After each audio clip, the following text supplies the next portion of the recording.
Alors, on reprend Bezrat Hashem. On avait fini d'or la dernière fois. Maintenant, on va reprendre à Dio. Alors, Dio, c'est l'encre. D'accord? Maintenant, l'encre, c'est un élément particulier. D'abord parce que ça sert à l'écriture. D'accord? Mais l'écriture, c'est pas rien. L'écriture, c'est le lien qui va permettre de dire une chose par écrit. Il y a des gens qui sont expliqués dans le Harizal, je crois qu'il en parle, qu'il y a une différence entre ceux qui ont la capacité d'enseigner et ceux qui ont la capacité d'écrire. Ça n'a pas été donné à tout le monde.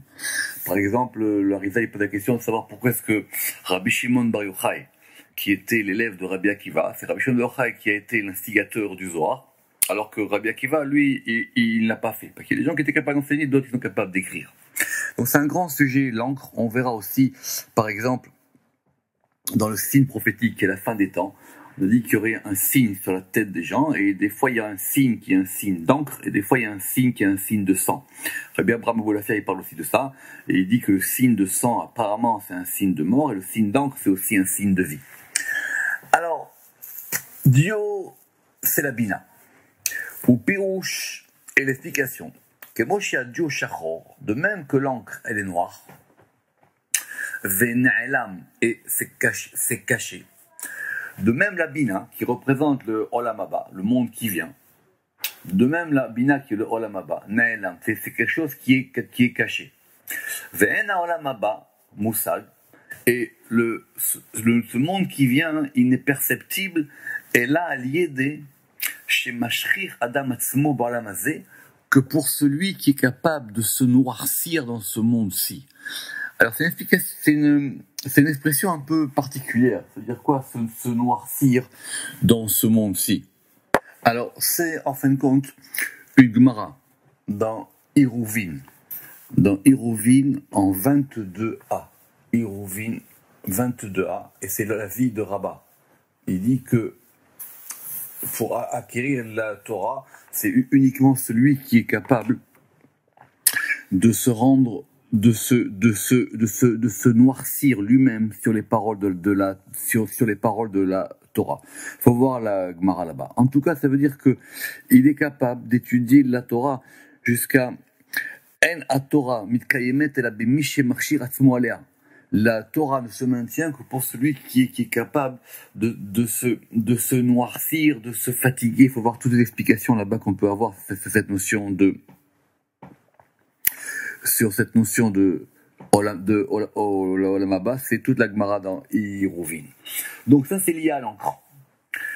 Ve'u echad mitzir ufe ayud. Et maintenant, cette notion de Dio, Dalet Yud Vav, c'est effectivement une des permutations de Yod.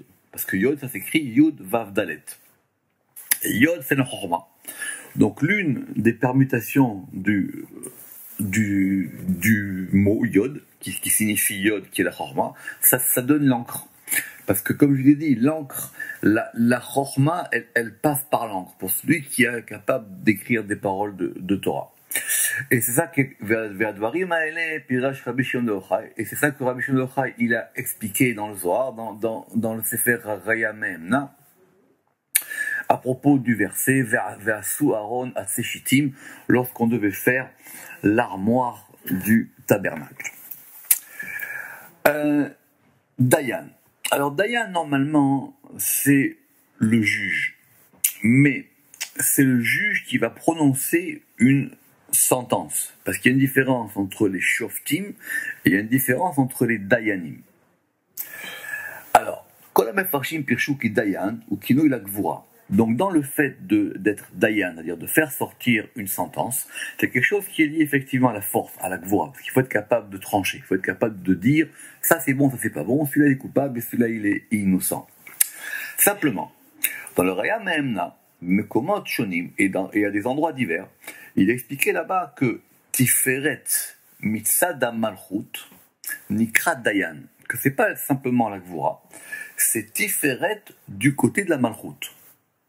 Pourquoi? Alors, la Malchut, parce qu'effectivement, il va s'agir maintenant de faire sortir un décret. Donc ça, c'est la Malchut. Et ça provient, c'est la Malchut, mais du côté de Tzfat. C'est Tiferet du côté de la Malchut. Et quand on a cette notion-là, à savoir qu'on a sorti un décret, qu'on a établi un jugement, et que ce jugement est un jugement de vérité, parce qu'il y a effectivement des jugements qui ne sont pas du côté de la vérité. Alors ça s'appelle Dayan Emet. Donc Dayan c'est Malchut, et Emet, effectivement, on verra, enfin on a déjà vu d'ailleurs à Emet, que Emet, en général, c'est lié à Tiferet. Vous pourrez regarder à Emet beaucoup plus haut. On l'avait vu dans le chapitre 1 à 23 à propos de cette notion de Emet, Lamed même, Emet. Effectivement, là-bas on avait dit que c'était Emet, Tiferet. Rappelez-vous à propos des six palmes. Des Tefachim qu'on a vu là-bas dans le Zohar. Kivu Nikra Emet. Et le Rama qui va dire ici une chose, comment dire, entre chemin faisant, on va dire. Ou milanu baki bakinuim que Rabbi Shimon bar Yochai alav shalom. Et qui parmi nous est aussi baki, expert, doué, spécialiste des appellations divines, si ce n'est Rabbi Shimon bar Yochai. Parce que c'est vrai que cette notion des kinuyim, c'est peut-être l'une des meilleures clés pour le Zohar. Et c'est l'une des meilleures clés pour Rabbi Shimon bar Yochai. Simplement, il faut évidemment du temps. Nous, on en est arrivé jusqu'à la porte 23 pour comprendre cette notion. Mais tout l'art de lecture du Zohar, c'est de comprendre comment fonctionne cette notion des appellations ou des dénominations ou des kinuyim tels qu'on le voit depuis le début. Ve'atam, et quelle est la raison pour laquelle on a dit que Dayan c'était lié à la Malchut? Parce que d'abord que la Malchut elle-même c'est un din, qui a Malchut din. Comme on a dit, par exemple, à propos d'une expression qui revient souvent, qui est dina de Malchuta dina. C'est-à-dire le jugement de la royauté, c'est le jugement. Alors en général, c'est expliqué pour dire que ce que le principe d'État, ou le principe royal, ou le principe qui a jurisprudence, ce qu'il dit, on doit l'écouter. Donc ça, c'est l'explication, on va dire, sociologico-politique. Mais, quand on examine ça dans le Zohar, qu'est-ce qu'on comprend par Dina de Malchuta Dina? On comprend que Dina, c'est quoi? Dina, ce sont les mêmes lettres que le Shem Adni, Aleph, Dalet, Nun, Yud. Et c'est-à-dire que c'est une permutation du Shem Adni. Et c'est-à-dire Dina de Malchuta Dina, c'est-à-dire que là, le Din, il est lié à la Malchut, et il est lié au Shem Adni. Et Adni, c'est le nom divin, voire dans ce qu'on a vu sur les noms divins, c'est le nom divin qui indique le fait que c'est lui le maître, que c'est lui le patron. Ou Meoto Hatzad, et de ce même côté que Dina de Malchuta Dina, alors on peut considérer aussi que Tiferet, il est Dayan. Que Tiferet, c'est lui qui va attribuer dans la Malchut le principe de l'équilibre, de l'équilibre dans le jugement qui va s'effectuer. Alors après, tant qu'on continue, on a din. Alors le din, on a vu que c'était lié à la Malchut, mais on a une expression qui s'appelle le din Torah. Ça veut dire quoi? Ça veut dire que c'est un jugement qui est fait d'après les valeurs de la Torah. Donc on a deux éléments, on a din et Torah. Torah, évidemment, c'est Tiferet, et on a aussi din emet, et on a aussi un jugement de vérité. Alors,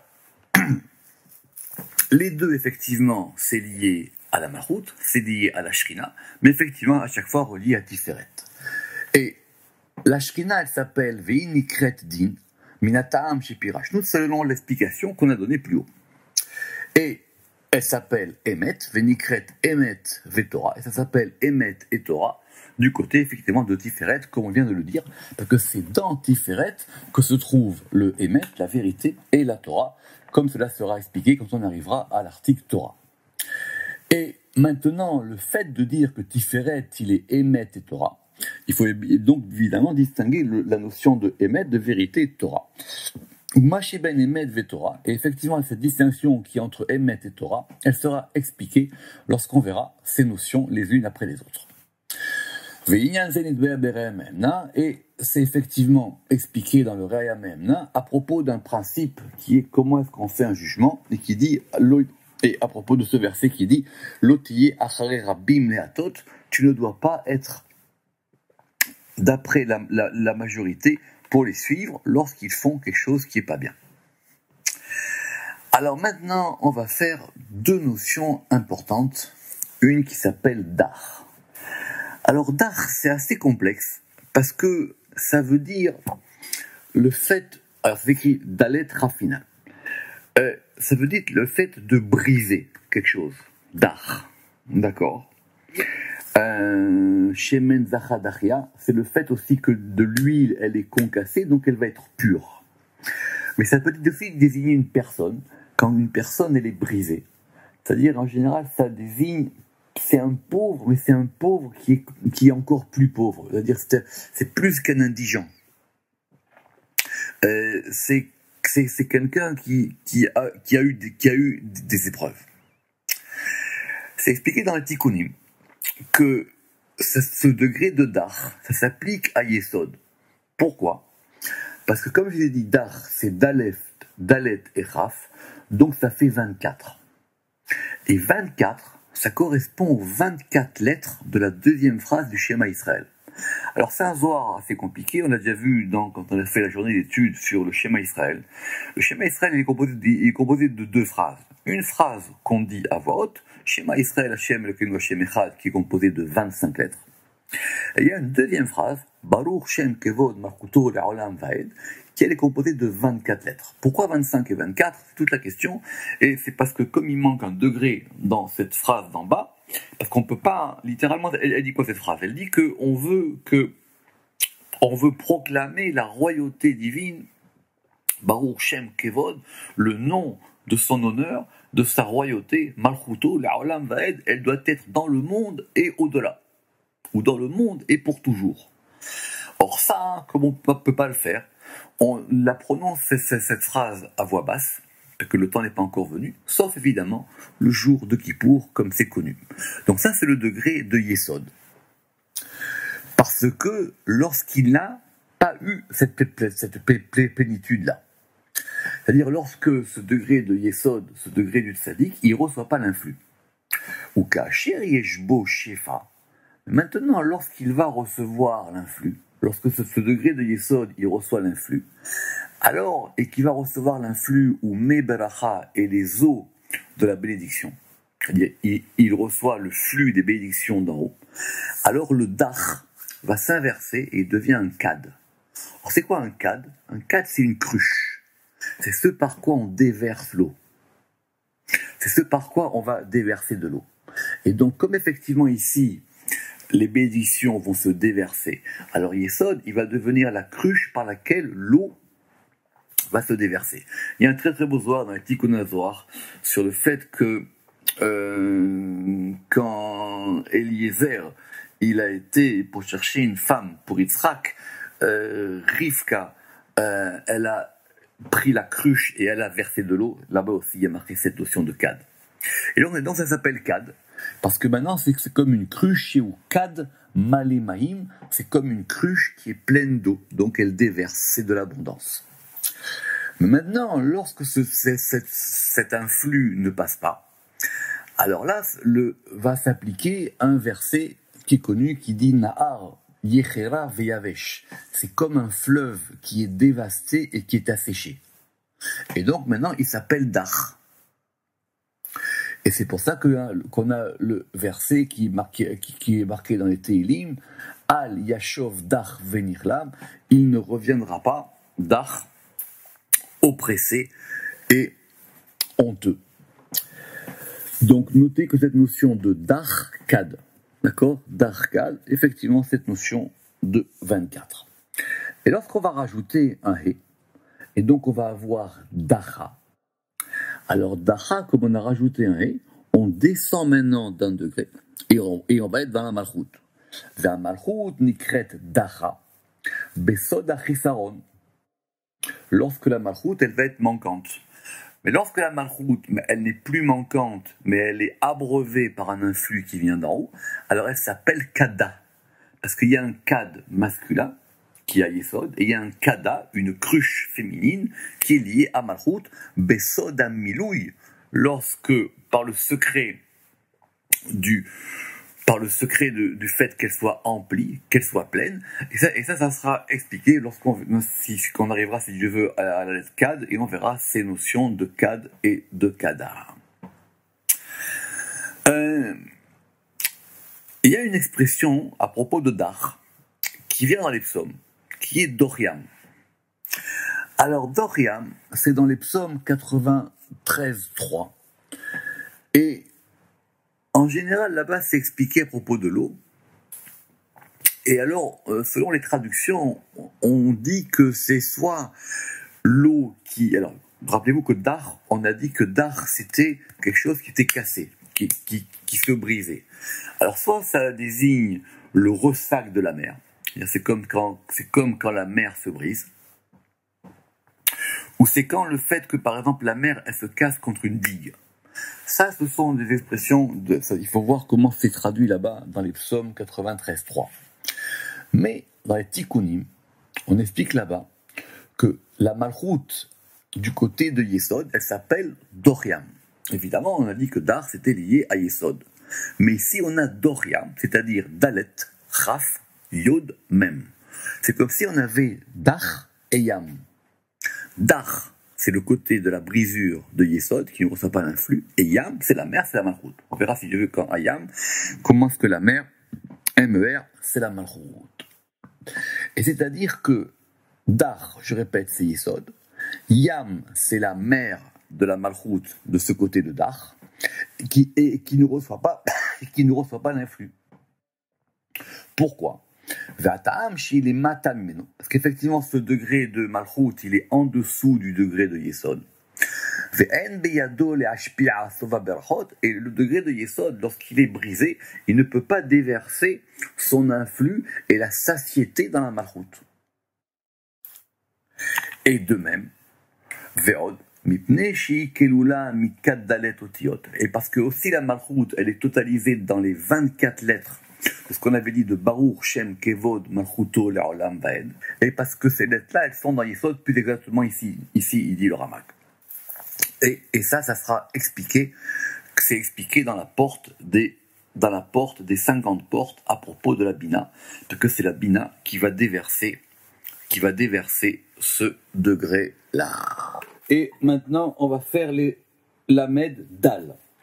Alors, Dal, ça fait partie de ces mots qui sont synonymes. On a Dal, Ani, Evion. En gros, c'est des synonymes pour dire pauvre. Mais effectivement, à chaque fois, comme on sait maintenant, il y a une nuance. Alors, c'est quoi la nuance ici? Alors, en général, donc après en français, on va dire le pauvre, l'indigent, etc. Pour pouvoir trouver des synonymes en français. Mais c'est ça. Alors, en fin de compte, c'est plus le côté d'être faible. Il dit ici pauvre, maigre, faible. D'accord? Il y a aussi une manière où des fois on va dire dal, écrit pareil, avec un patach, mais c'est la forme abrégée de délet. D'accord? Mais par exemple, on a dans les psaumes dal sefatai, la porte de mes lèvres. D'accord? Alors, dal,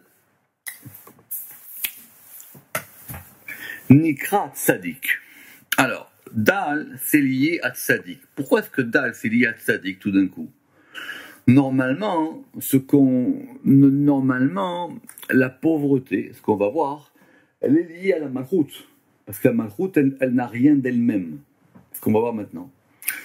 Et la malchut, elle ne peut que recevoir. Qu'elle est en réception de ce qu'on va lui donner. D'accord? C'est comme le jour du Shabbat. C'est comme le jour du Shabbat. Shabbat, vous n'avez que ce que vous avez préparé la veille de Shabbat. Celui qui n'a rien préparé la veille de Shabbat, il n'aura rien à manger Shabbat. Alors pourquoi est-ce que Dal ici c'est lié à Tzadik? Vatam ki ou Ani. Donc vous voyez bien que le Ramak il passe de Dal à Ani. Et donc parce que le juste il est considéré comme étant pauvre, Be'erech el tiferet shu ashir. En comparaison de Tiferet qui va s'appeler le riche. En fin de compte, c'est comme un couple, c'est-à-dire on est pauvre par rapport à un riche. Bon. Ve'od unikra dal. Alors pourquoi est-ce que c'est le juste qui s'appelle ici le pauvre? Il s'appelle dal.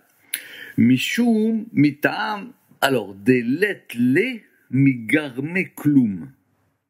Alors c'est un peu un jeu de mots. Dal, ça veut dire le pauvre. Des letle, parce qu'en araméen, ça veut dire il n'a pas.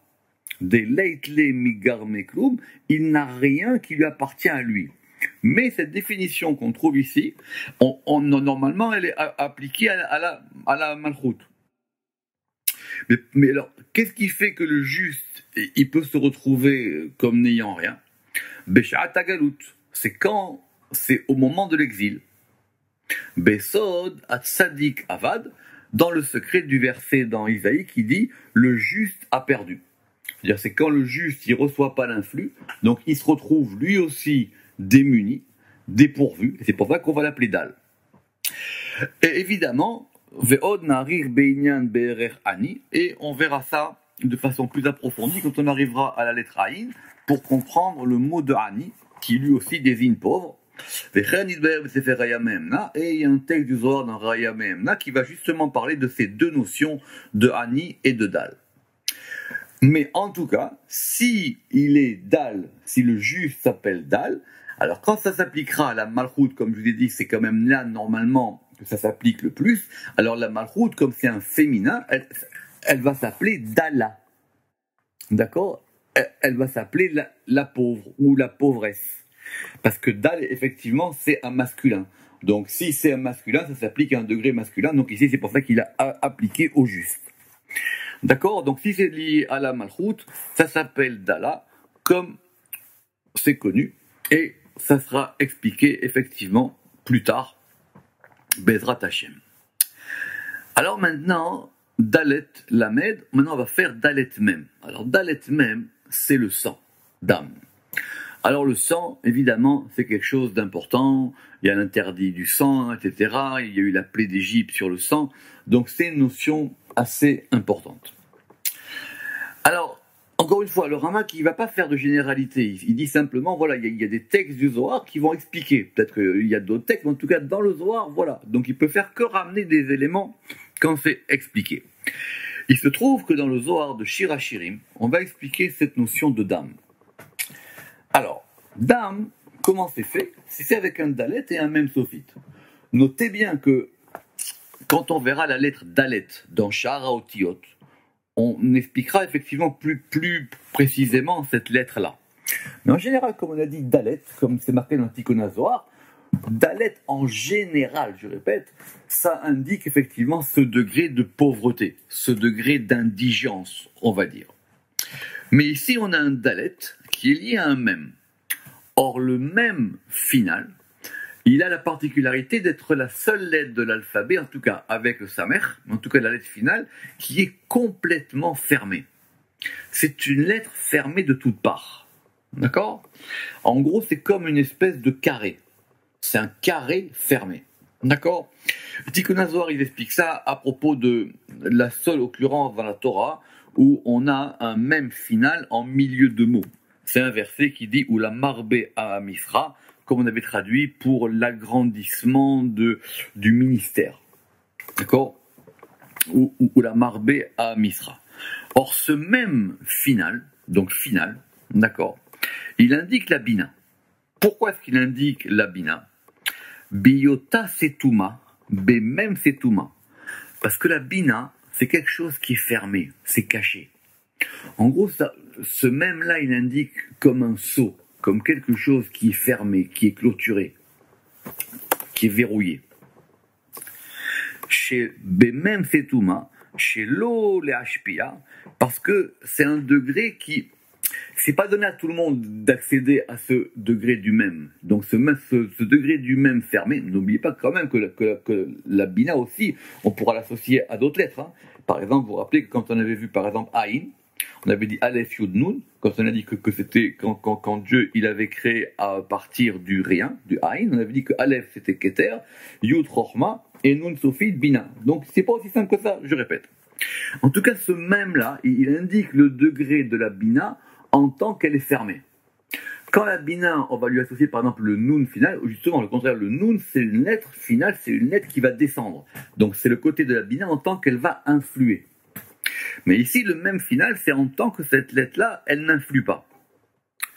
Alors, quand la Bina, elle se ferme, et que la Malchut ne reçoit rien, alors la Malchut, elle prend la forme d'un Dalet. Ve'az Malchut betsura Dalet. En fin de compte, c'est parce que la Bina se ferme que la Malchut ne reçoit plus.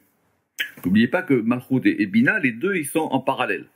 Donc la Malchut, elle, devient Dala et elle devient indigente. Ce qui veut dire que dans cette notion de dame, ou mita'amze, dame moredin, donc ça indique de la rigueur absolue. Que d'un côté de la Bina, ça descend pas, c'est fermé, et du côté de la Malchut, elle reçoit rien. Kishtaim hele sibot adin kanoda. Et sans compter que ces deux séphirotes de Bina et Malchut, les deux, elles sont génératrices de din. Donc le dam, c'est du din. C'est pour ça qu'il ne faut pas toucher à ça. Le dam, c'est du din, Ain Sham. Par rapport à ça, il a expliqué dans le Zohar un développement classique, mais important. On va prendre un peu de temps. Vous savez que d'après la Torah, l'interdit de mélanger ou de cuire ou de consommer le lait et la viande, il s'applique simplement l'otevachel gedi bachale vimo. Tu ne cuiras pas le chevreau comme on dit dans le lait de sa mère. Très bien. Bon, c'est marqué 3 fois dans la Torah, je ne vais pas vous refaire la Gemara, il faut aller la faire là-bas. Mais de là, on apprend que, en tout cas, ce principe de mélanger le lait et la viande, il ne s'applique qu'à un animal dont on peut téter. Puisque c'est le lait de sa mère. Très bien. Donc, d'après la halakha pure, ça ne s'applique pas aux volailles. Donc, on n'a jamais vu un poulet qui va téter chez la poule. D'accord? Très bien. Donc ça, c'est connu. Et la Gemara elle raconte que justement, par exemple, dans Shabbat, dans Milad et Rabbi Eliezer, qu'il y avait des gens qui, effectivement, même à l'époque de la Gemara, ils consommaient de la volaille avec du lait. Puisqu'il raconte là-bas l'histoire d'un fameux plat, il faisait cuire, je ne me rappelle plus, c'était de la tête d'oie dans de la crème fraîche, enfin voilà, un plat extraordinaire. Mais la halakha, elle l'a interdit. Alors pourquoi est-ce qu'elle a interdit? Alors c'est une bonne question. Mais alors il y a plusieurs explications, on ne va pas rentrer dans la halakha, si vous voulez faire de la halakha, je vous enverrai sur des cours qui parlent de ça. Mais le Zohar, il donne une explication, au nom de Rabbi Shimon. Parce que là-bas aussi dans le Zohar, c'est ramené, et il y en a un qui a dit, moi je fais comme la Torah. Moi effectivement, c'est uniquement concernant le lait et la viande pour des animaux qui peuvent générer du lait. Donc concernant la volaille, ça ne marche pas. Rabbi Shimon il dit là-bas, ne touche pas à ça, parce que comme pour le poulet, comme pour les animaux, il faut les tuer par la shrita. Et comme il faut les tuer par la shrita, il faut faire couler le sang. Alors comme c'est un principe de din général, le principe de din général, il fait que on va mettre tout ça ensemble. Là-bas, l'explication, elle est faite par rapport au sang, par rapport au fait qu'il y ait une shrita. Si vous êtes très fort en halakha, vous allez me dire, et les poissons. Alors, c'est vrai qu'il y a du sang de poisson, mais d'après l'halakha, c'est pas vraiment du sang. D'accord? Donc, c'est pour ça que ça s'applique pas aux poissons, l'élément de sang. En tout cas, là-bas, l'aspect déterminant, il est lié aux dames. Alors, maintenant, on va faire une expression bizarre. Pourquoi elle est bizarre? Parce qu'elle a deux sens et elle a un sens pas clair. Alors, normal, donc, c'est quoi cette expression? Ça s'appelle les damdoumé chama. D'accord. C'est quoi les damdoumé chama? Ça a deux sens. On va voir maintenant. En fin de compte, c'est une expression qui vient du Talmud. Littéralement, mais au sens numéro 1, ça indique les rougeurs du soleil. le soleil, à son lever et à son coucher, comme il n'est pas encore, comme il s'est pas encore détaché de la ligne d'horizon, et qu'il est encore, il s'est pas encore levé, il a une rougeur, il est rouge. C'est ça les Damdou Mechama. D'accord? Ceux qui connaissent bien l'hébreu moderne, il y a un poème très célèbre d'un auteur contemporain qui s'appelle Damdou Mechama. Donc c'est quoi? Donc c'est le soleil, mais c'est le soleil qui n'est pas encore, c'est le soleil qui n'est pas encore développé. Il n'est pas encore développé, donc il est encore lié au din. Alors, Pirouche, donc Damdou Mechama, on va attribuer ça ici à la Malchut. Vous allez me dire, mais normalement, le soleil, c'est Tiferet. Le soleil, c'est Tiferet, et la Malchut, et la lune, c'est la Malchut. Mais ici, on a les rougeurs du soleil, les Damdou Mechama. Je ne sais pas d'ailleurs si on dit les... Oui, on verra les Damdou Mechama. Ve'atam. Oui, donc c'est seulement, il a raison, normalement, on devrait dire les Dimdou Mechama. Alors, Ve'atam, pourquoi est-ce que ici il s'agit de la Malchut? Ve'atam, shelokaha minahama, shua tiferet. En fin de compte, c'est comme ce soleil-là, il n'est pas encore complètement développé. Alors la Malchut, elle prend du soleil qui est tiferet, c'est effectivement ça, on le sait. Mais efshar lefaresh ta'amim acherim. On peut donner une autre explication, ou d'autres explications, et on va jouer dans la langue. À la place d'entendre les dimdou mechama comme étant les rougeurs du soleil, on va entendre les dimdou mechama, les silences du soleil. Quand on dit dom, ça veut dire c'est qu'on se tait, c'est qu'on a cessé de parler. Et donc, je sais pas, et le Rama qui dit ici qu'on peut lire les deux. Soit on entend les dimdou mechama comme dans la Gemara, je vous ai dit là-bas, il s'agissait des rougeurs du soleil, ou soit on entend ici les silences du soleil.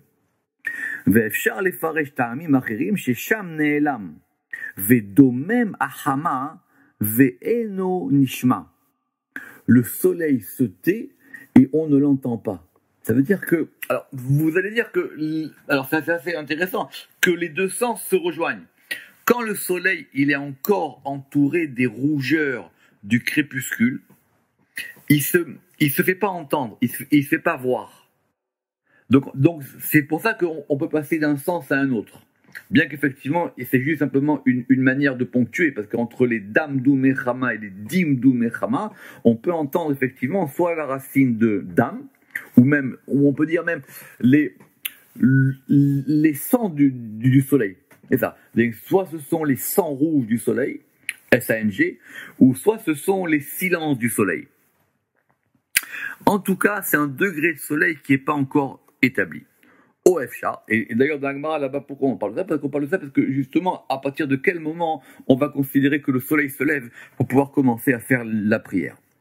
OFSHA, ou alors, Sheuzivu Gahama, qu'il s'agit de l'union du soleil, et cette union, et cette union, elle se fait de façon silencieuse. Autrement dit, le soleil, il est encore en phase d'union. Il n'est pas encore en stade où il va se développer. Bon, c'est assez intéressant, cette notion-là de Dimdou Mechama. Alors maintenant, on va faire un mot très important. Pourquoi? Parce que c'est un mot qui va avoir une évolution dans la pensée juive, depuis la Torah jusqu'à la philosophie juive moderne. Ce mot-là, c'est dimion. D'accord.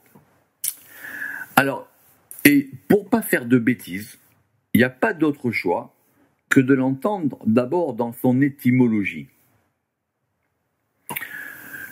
Pourquoi il faut aller doucement? Je vais vous expliquer. Normalement, dimion, ça vient de domé. Domé, ça veut dire ce qui ressemble. D'accord? Donc, par exemple, dans la Torah, tu ne feras pas de choses qui soient à ma ressemblance. Bidmuto. comme c'est marqué lors de la création de l'homme. D'accord. Mais maintenant, quand on va trop vite, ce mot de domé, qui va former dimion, les gens l'ont expliqué comme étant une image. Donc on est passé du fait que deux choses se ressemblent au fait qu'une chose soit l'image de l'autre.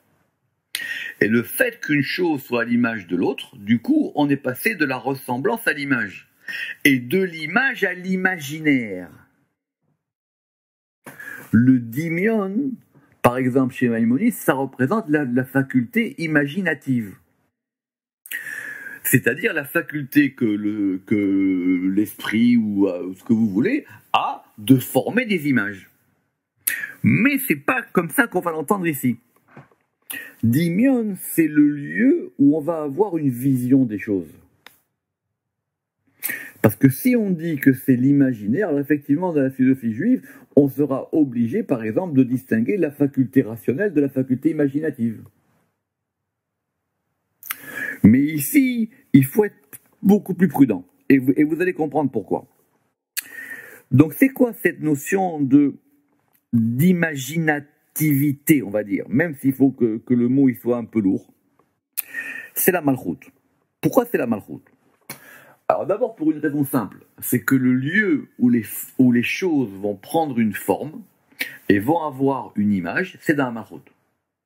C'est expliqué longuement dans le Pardes depuis le début, même dans toutes les séphirotes, pour qu'une séphira, elle se réalise, pas elle se matérialise, mais en tout cas elle devienne visible ou elle se dévoile, ça se fait dans la malchoute. Par exemple, même si c'est chesed, c'est pour ça qu'on dira que ça sera malchoute de chesed. Et la malchoute en elle-même, c'est le lieu où la chose va apparaître. C'est le lieu où la chose va devenir visible. Alors, dimion ou amalchout. Venikret chen, kasher yoshevet bekiseh hakavod. Et elle s'appelle ainsi lorsqu'elle va s'asseoir ou se reposer sur le kiseh hakavod. Kasher nidbaer beshar abila, comme on l'a expliqué dans la porte des quatre mondes. C'est quoi cette porte des quatre mondes? Évidemment, je pense que vous la connaissez par cœur, et que vous l'avez déjà fait 10 fois. Donc je vais me permettre de vous répéter qu'est-ce qui est expliqué là-bas. C'est quoi cette notion des quatre mondes? Normalement, il n'y a qu'un seul monde. Il y a le monde, c'est comme ça que le Ramak il comprend les choses. Il y a un seul monde, c'est le monde de la Hatzilut. Quand on parle des 10 séphirotes, c'est dans la Hatzilut. Et si on dit qu'il y a 4 mondes, le Ramak il dit c'est pas possible parce que du coup on aurait 40 séphirotes. Or tout le principe du Sefer Yetzirah c'est qu'il y a 10 séphirotes. Donc si on dit qu'il y a 4 mondes et que chaque monde il est composé de 10, ça fait 4 fois 10, 40. Donc c'est pas possible. Cette notion des 4 mondes, ou en tout cas le premier, enfin le second qu'on va appeler le monde de Bria, en fin de compte c'est un éclairage ou une illuminescence du premier monde. Et cette illuminescence, elle va aller, c'est comme si vous avez une lumière, et cette lumière, elle va dégager un reflet ou un halo. Et ce halo, plus on va loin, moins il va être perceptible. Alors le premier halo, qui est le monde de la Bria, il provient de quoi? Il provient de la Malchout de Hatzilut. Et cette Malchout de Hatzilut, elle va pas former 10 sphirotes. Le Ramak dit c'est faux, ça n'existe pas ça. C'est que ça va former comme on pourrait dire, je sais pas moi, des étincelles ou des luminescences. Et ces luminescences fait qu'à un moment, effectivement, cette lumière-là, elle sera moins forte et donc peut-être plus perceptible. C'est ça qu'il veut dire ici. Lorsque la Malchout, elle va s'asseoir dans le Kiseh HaKavod, et le Kiseh HaKavod, c'est le monde de la Bria. Alors à ce moment-là, ça va commencer à devenir visible. Ve'az. Et alors, Kasher ikelula mikol marot. Lorsque maintenant cette Malchout, elle va être composée, totalisée de toutes les visions, en fait, c'est le lieu où on voit la Malchout. C'est là où maintenant la chose devient visible.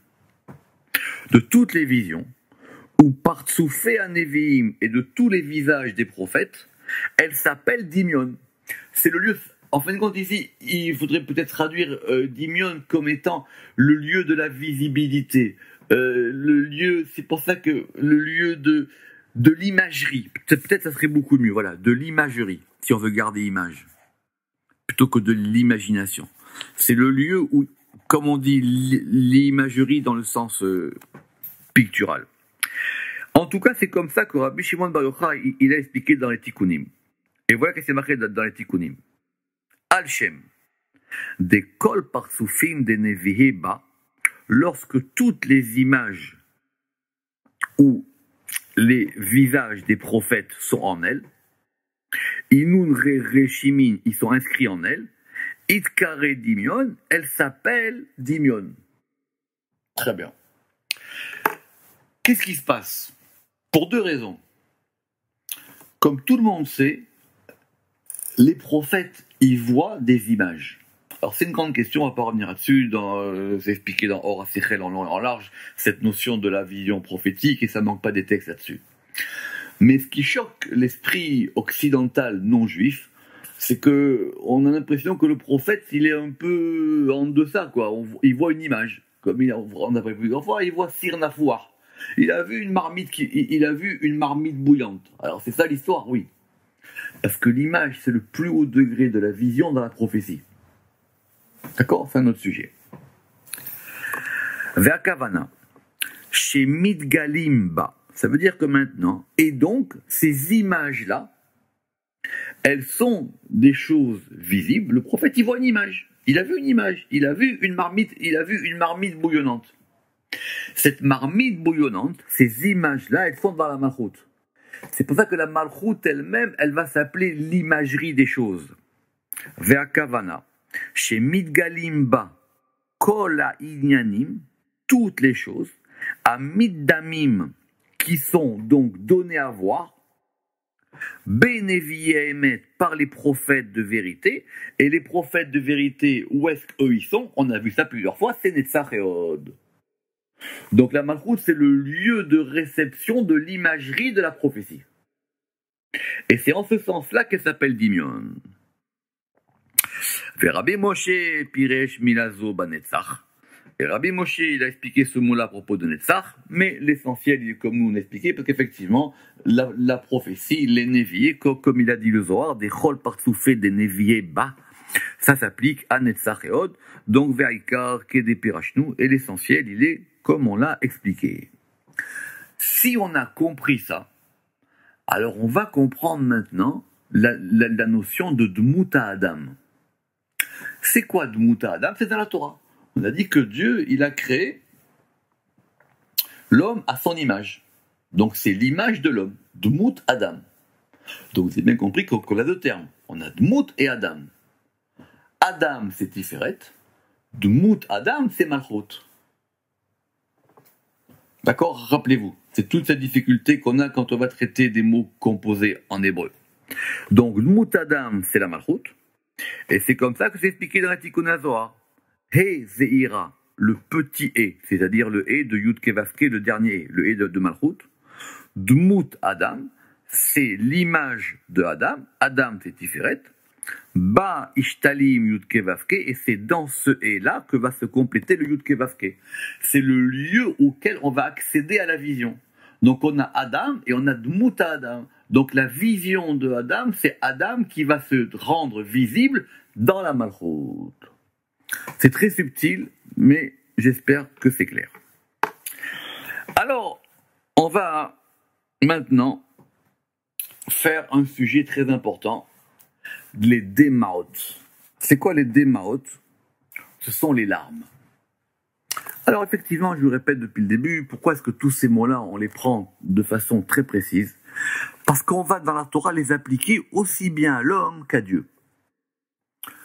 Et Kaviachol, il y a des larmes divines. D'accord? Alors, il y a deux grandes occurrences importantes sur la notion de larmes. Ici, on va en voir qu'une. Le Ramak, il n'a pas mis l'autre.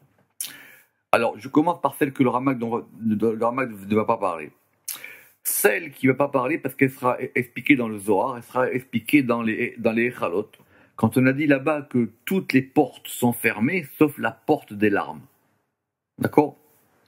Alors ça, c'est un autre degré, et c'est expliqué là-bas dans les Echalot. Mais, il y a un Zohar, qu'on va voir maintenant, qui est encore plus fort, qui s'applique à une Gemara, qui est dans Brachot. Dans Brachot 59a. C'est quoi là-bas? Je crois que c'est un Amora, il a été voir là-bas un Ov. Ov, c'était des espèces de sorciers. Et il lui a dit, toi tu comprends rien. Et quand il a été le voir, il y a eu un tremblement de terre. Il a dit, tu vois, t'es un sorcier, t'avais même pas prévu, tu sais même pas expliquer ce que c'est qu'un tremblement de terre. Et la Gemara, elle dit, c'est quoi un tremblement de terre? Elle dit littéralement, c'est lorsque Dieu, il fait couler 2 larmes. Chété des Maot, les Yamagadol, il fait couler 2 larmes dans la grande mer. Yam, la mer, Agadol, la grande mer. Lorsqu'il voit que les enfants d'Israël, ils sont en exil. Et ça provoque un tremblement de terre. Fin de la Gemara. En tout cas, on voit ici que Dieu, enfin quel Dieu, en tout cas Kaviachol, en tout cas, il y a un degré où ça pleure. Et on a expliqué là-bas, on a dit 2 larmes, pas 3, 2. 2 larmes, chété des Maot, et ces larmes-là, elles coulent où? Elles coulent dans la grande mer. Et c'est ça qu'on va expliquer, et c'est un Zohar dans Shemot. Alors, Demaot Piresh Bazohar Parashat Shemot, à propos de ce que je vous disais, Alaïnyan Chakadosh Baruchu Morid Chété Demaot. Alors, évidemment, le Rama qui fait très attention à la langue. Qu'est-ce qui est marqué là-bas dans la Gemara? Morid. Morid, ça ne veut pas dire qu'il pleure. Morid, ça veut dire qu'il fait tomber, littéralement. Il fait tomber. C'est pas qu'il fait couler, il fait tomber. Morid. Chété des Maot, il fait tomber 2 larmes.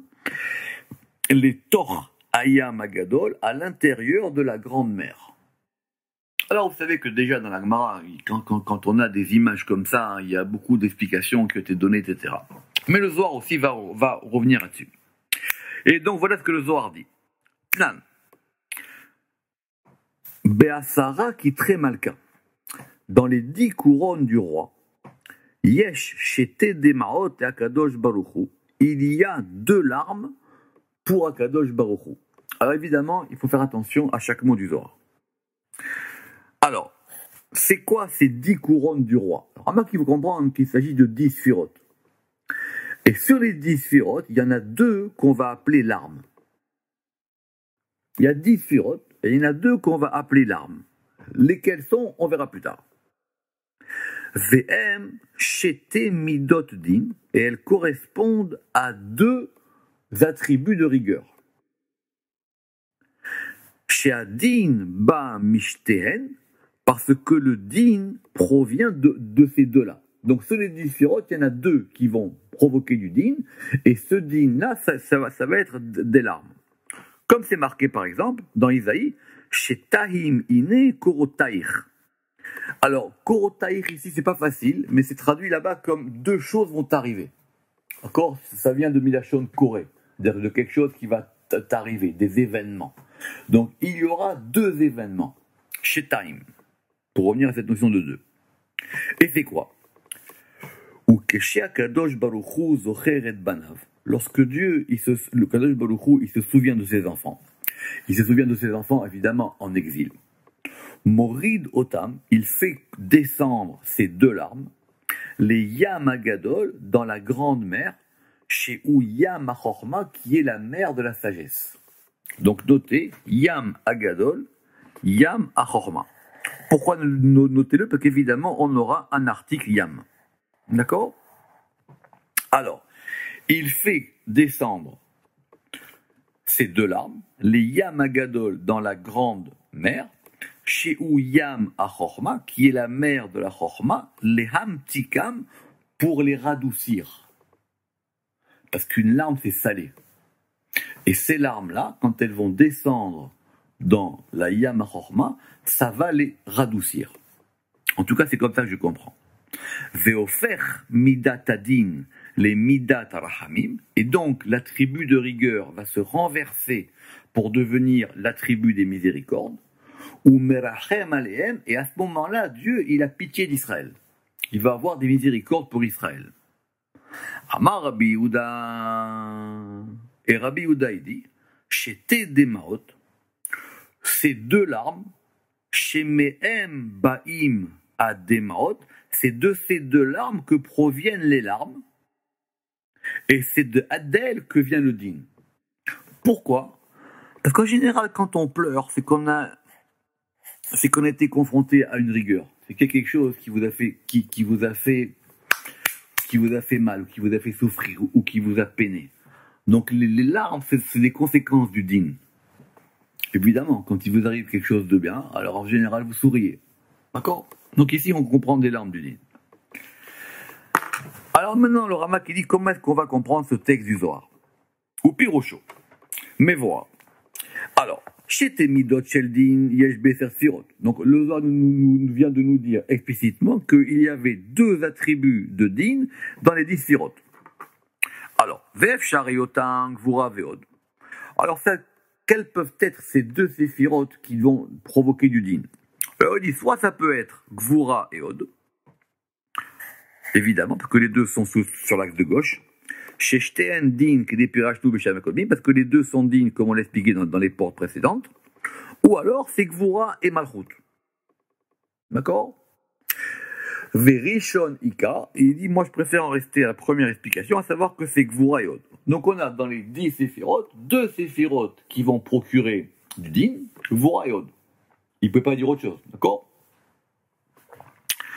Ou Beyotam, Mitla Beshot Badin. Et lorsque ces séphirotes-là maintenant, elles vont s'habiller dans du din, Akadosh Baruch Hu Zocher et Banav.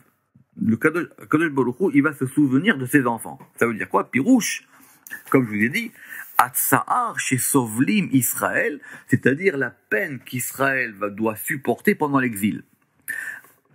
Ou plutôt à la Torah, la peine qu'Israël doit supporter pour la Torah dans l'exil.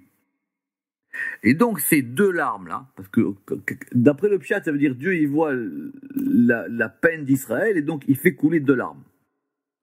Et donc ces deux larmes-là, elles vont couler dans la grande mer. Et cette grande mer, elle s'appelle Yam HaChochma. D'accord? Alors, ou Pirouche, et ça veut dire quoi maintenant qu'il est moride? Alors le Ramak, il a raison, ça veut dire quoi qu'il est fait descendre? Alors il dit, il faut comprendre cette notion de Yored, de descendre. On l'a déjà vu d'ailleurs plus haut dans le char. Comme par exemple quand on dit Peloni Yarad Merkava. Où est-ce qu'on a vu ça?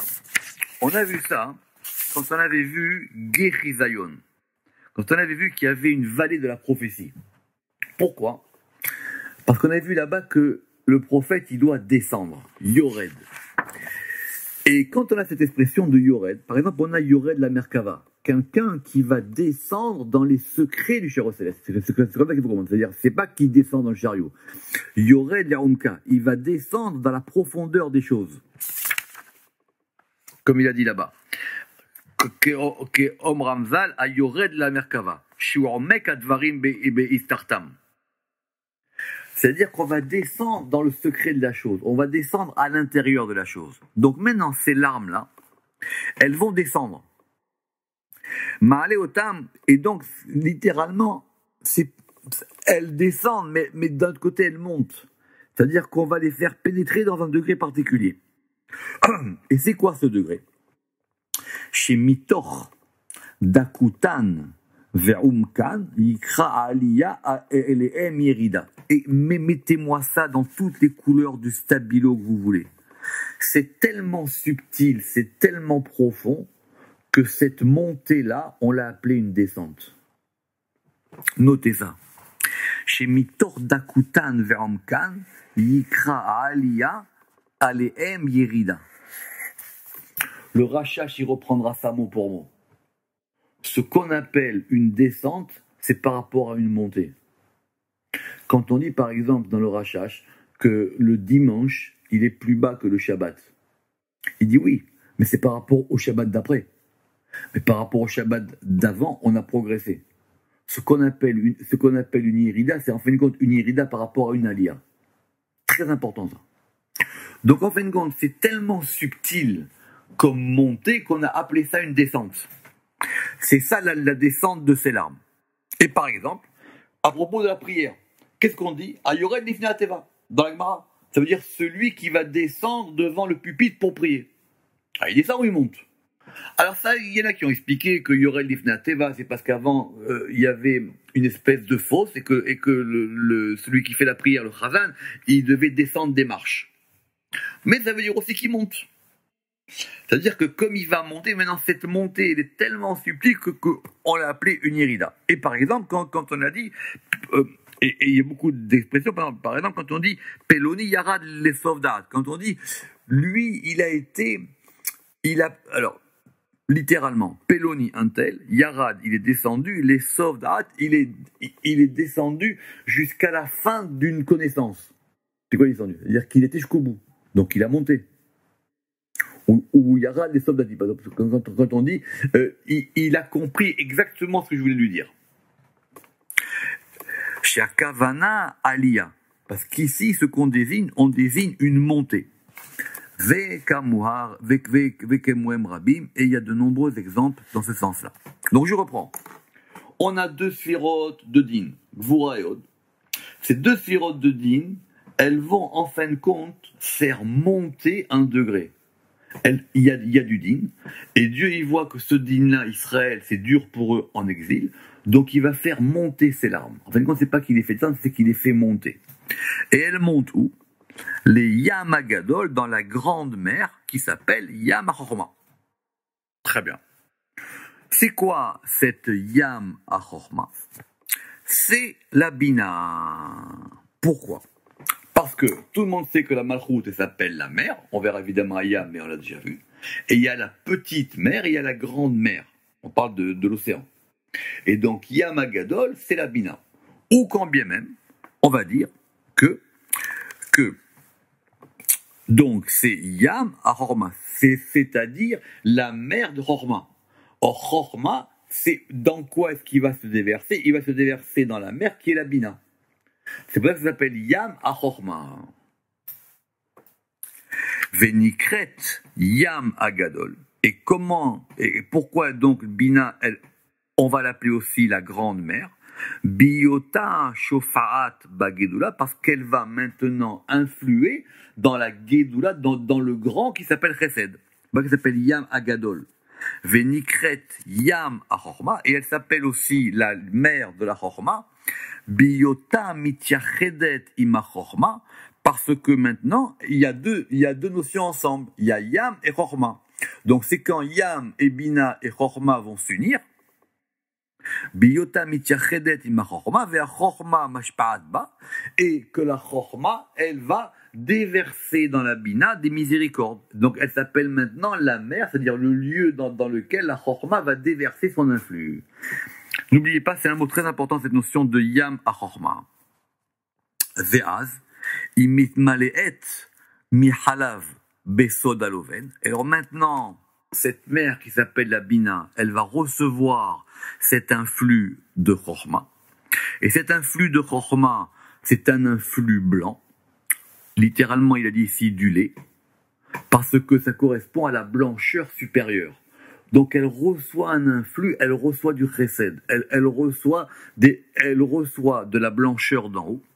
Besod aloven aelion, ou meshapaat, ou menika leshte midot elu, meotan rachamim. Et maintenant, cette grande mer-là, qu'est-ce qu'elle va faire? Elle va déverser et elle va abreuver ces deux midot-là de din. D'où sont venues les larmes, qui étaient quoi? Qui étaient donc Gevura Ve'od, pour qu'elles reçoivent de la miséricorde. En fin de compte, ces larmes-là, elles vont adoucir la rigueur. Elles adoucissent la rigueur de l'exil. Donc, c'est-à-dire quoi? Que Dieu y pleure. En fin de compte, littéralement, c'est que ces deux larmes-là, elles déclenchent quelque chose dans Chorma et Bina, et Chorma Bina va faire descendre dans Gevura Ve'od, et ça va provoquer des miséricordes.